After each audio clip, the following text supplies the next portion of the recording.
Hi everyone, how you doing? I'm Jason Broussard from Trading Games. I want to talk to you a little bit today about the history of video game collecting before there were things like eBay and collector forum groups like Atari Age and Nintendo Age. I wanted to get back to and kind of show my age to the early 90s when the movement started of people collecting games for, let's say, orphaned systems. Systems are no longer being produced. Because really, in the big scheme of things, the hobby is new over the last like 15 years or so. In big mainstream, it's going to be even more popular in the future. What really becomes collectible once the system is no longer in production is when things really start getting ramping up and people want to try to find games they had that they always wanted at a better price, games they didn't know existed just to have a different title for their collection. So what I'm going to touch on, and I'm looking down at my table here of some different types of what was really popular in the early 90s is like Fanzine, little mail order magazine type put together advertising brochures. And then I'm going to work from older to kind of more present day. But really what I want to touch on is there's a lot of new collectors in this hobby, which is great for the hobby. What I wanted to just kind of show is that it was a lot harder and a lot more complicated collecting back in the day. First of all, we didn't have good thorough lists of everything that was released. Stuff was still coming out for a lot of the systems. And, without the internet per se, I mean, people were using the internet and email addresses set up and bulletin board, BBS message boards and stuff like that were really starting to gain popularity. But in the big scheme of things, eBay started in about 1996, and in 1997 eBay actually became eBay. When eBay got started, their first year, a few 100,000 items sold, and video games weren't a very large part of it. eBay back then was not very many pictures because digital cameras were too expensive. People had scanners, and sometimes people would actually take a picture with an actual camera, have it developed, and then have the item scanned into a digital format and then share that on eBay. And then also what I did was I had a Logitech camera for recording video and stuff, streaming camera I guess you'd call it back then. It could take still shots and it was super grainy. I don't know the resolution of it, but then I could actually have pictures presented on my eBay. And basically, my collecting is I always bought what I didn't have. And I didn't buy doubles, no intention of owning doubles of games, but you always ended up with doubles like everybody does from buying bigger lots, and then you end up with extras. And I would sell and use that money to buy more games, however I did. I was collecting a little bit before that. I was pawn shopping, and when in my travels from my previous job, I was in the Ohio area a lot, and there was from searching, there was a Ohio Video Computer Club, and they were really into Atari and older game systems, and they turned me on to some fanzines back then that were going. But basically, a lot of people are very familiar with the Funcoland newspaper prints that would have been in stores, and you could pick them up right off the counter. And this one is dated July 1998. So in the big scheme of things, this paper Funcoland one is not very old, but this is just what they would in the newsprint. It would be what they would sell games for, and up to the current stuff, up to the old previous stuff. Now, what really is starting to date even older is from 1994, and this was a mail order from Funco, and you'd actually call in or mail in, that you wanted to receive this catalog, and they considered this the holiday catalog 1993, and this had a mail order on the back, and then so this was actually handwritten to somebody, their address, and this had how to use this catalog. Sega Genesis was really in here, and Super Nintendo and Nintendo. Game Boy, and actually Neo Geo, that's really funny, and Game Gear. And they had a bunch of different ways you could do it. You could mail in what you wanted. Also, if you were selling us your games, you could write them down and get an offer from them. So this way predates the newspaper print. So there were a couple mail order companies back then also, especially orphan systems like I was previously talking about, be stuff like Best Electronics. and they were well known for buying out most of Atari's inventory and having repair parts, service, and everything, for Atari. And the reason I want to talk about, Atari more is because that's what people were collecting more so, because Nintendo was still relevant, and NES in the early 90s, we were still renting games from Blockbusters and stuff, and oftentimes, me and my friends, we didn't own the games, we just rented them, and then we kept some that we really liked, or we lost, and ended up having to own and pay for. So, what was really popular were fanzines, and so it would be typically mailed in a piece of paper, and a bunch of pieces of paper stapled together, folded in half, and with a stamp on them. It's a 29-cent stamp, dated March 7th, 1994. And this was a big mail order company that mainly specialized in all vintage, pre-Nintendo, and it was Jerry G. Visionaries. And Jerry really was one of the forefront leaders on what was going to be classic, collectible, very hard to find, obscure titles. He went into a lot of detail about what he was looking for and what he had to offer. And he also advertised in almost every other fanzine that he knew of. Always in the back of them, you'd find information for other fanzines, and he'd be one of the advertisers wanting to buy and sell games. He lists all the systems he has for sale, and he has this big, gigantic want list too, and with prices he's offering.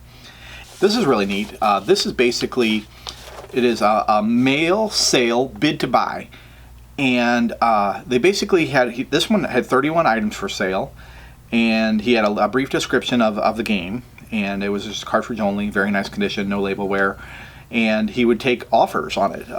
People would call in, name and address, and or send him an actual letter and say, I would like to place a bid of X amount on a game that he had for sale. What I find really neat about Jerry is that he was seeking games out that I had never even heard of, and I used his list when I first started collecting Atari in the middle 90s. I used his list like I've never heard of that title to add, for me to be on the lookout for it. There's other ones. There's like Game Force, another one that would have been, mailed, folded in half. Just a lot of stories about different things, going on at the time. I really like this. It's a great story on the price of video games, and basically how do people justify investing in these types of games, and investing in comics and trying to control the market. We're talking a 1994 newsletter that is very relevant to what's happening and what people talk about today. It really hasn't changed over the years. Another really popular was this Video Fanatic, or Video Magic, I'm sorry. And of course it's mailed, folded in half, and or they could be picked up, in person. He also did the via mail, via phone, for certain items, and in the back of it, in his magazines. This one's December and January of 1993, I believe. And then he had some articles, and he also had advertisers in the back, and the Video Game Trader. Let's call this a magazine, but it's a fanzine. From Pong to Jaguar, the video game aficionados everywhere. And this is dated October, November of 1993 also. And it's just lots of articles and stuff. I got some post-it notes in here about different things. This is a wanted list, and Jerry G, what he has wanted, he has advertisers in here. So there's lots of other fanzines, classic systems and games, monthly, dated 1993. The Atari Zone. This one's pretty neat because Daniel Ikovavi, sorry if I pronounced your last name wrong, Dan. I just got an email from him a couple minutes ago. He still puts on the Video Game Summit outside of Chicago to this day, and he was doing it back then. And something really neat he did, he used the bulletin boards, and he actually transcribed the chat logs that people were doing question and answer, and then printed them in here for everybody else to enjoy who didn't have that access. That was pretty neat. It's a pretty long time ago. All current issues are free. You would just basically, ask. He's always been dedicated to this hobby, and still it says there you can get back issues for $1.60 back then. The 2600 connection, the complete Atari 2600 video game resource. You know, how to subscribe, you know, type of information was in here. News and notes. And it also has advertisers, you know, and Jerry G was in there. Jeff's Atari Outpost catalog, March 1994. Atari Insider, Jaguar releases coming out, Lynx releases coming out in 1994. How you can get back magazines and everything. Pretty neat. And then as things progressed and as really people started collecting, some, you know, a group of guys who really came on the scene was Digital Press, and they were a source for video gamers. And this was also one of the mail order things. It would be stapled shut and taped, 52-cent stamp on it from May of 1994.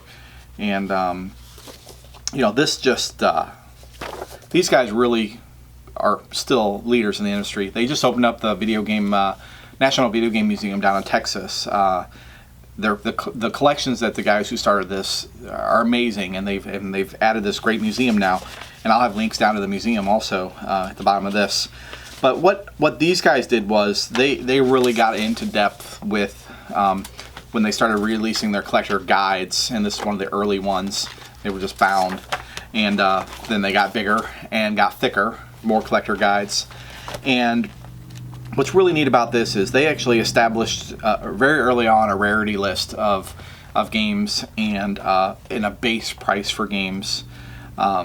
Based on their rarity and how often they sold for it, and they kept data, and they still did to this day. You know, kept a lot of data on prices and everything. Another really neat thing that people did was, and this one is really, really detailed.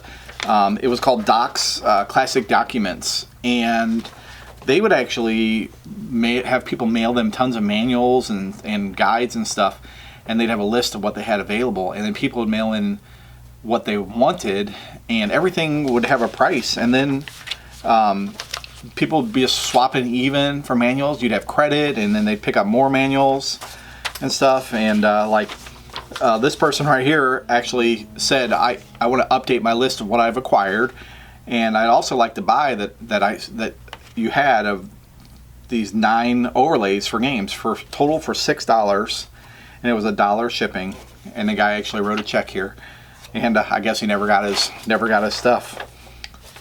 So you know, that was some of the more not mainstream ways, but very popular ways for people to collect video games in the early 90s. This is way before eBay, way before web groups.